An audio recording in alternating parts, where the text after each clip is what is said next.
ঢাকা বিশ্ববিদ্যালয়ে কেন্দ্রীয় ছাত্র সংসদ ও হল নির্বাচন নিয়ে শেষ হলো অপেক্ষার প্রহর। দীর্ঘ 6 বছর পর আয়োজিত এই নির্বাচন নিয়ে দেশ জুড়ে রয়েছে উৎসাহ উদ্দীপনা। এই নির্বাচনের জয় পরাজয় নির্ভর করে জাতীয় রাজনীতি ও গণতন্ত্রের ভবিষ্যৎ কোন দিকে যাচ্ছে। যারা জয়ী হয়েছেন তারা কিভাবে দায়িত্ব নেবে এবং যারা হারবে তারা কিভাবে পরাজয় গ্রহণ করবে তার উপর নির্ভর করবে অনেক কিছু। এমনটাই জানিয়েছেন জাতীয় নাগরিক পার্টির দক্ষিণাঞ্চলের মুখ্য সংগঠক হাসান আব্দুল্লাহ। মঙ্গলবার রাত 12:30টার দিকে নিজের ভেরিফাইড ফেসবুক পেজে একটি স্ট্যাটাস দিয়ে এমনটাই মন্তব্য করেন তিনি। সেখানে লেখেন, ডাকসু এখন শুধু ছাত্রদের ম্যান্ডেট বহন করছে না, বরং জাতীয় রাজনৈতিক দলের এক্সটেনশন গেমে পরিণত হয়েছে, যা ভবিষ্যতের জন্য নেতিবাচক দৃষ্টান্ত স্থাপন করছে।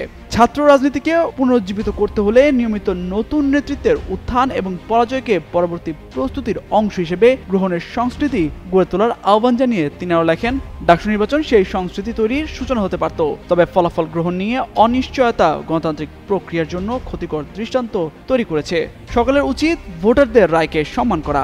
গণতন্ত্রের মূল ভিত্তি সহিষ্ণুতা। নিজের অপছন্দের ব্যক্তিকেও যদি জনগণ বেছে নেয় সেক্ষেত্রেও সবাইকে সম্মান করার আহ্বান জানান এনসিপির এই নেতা।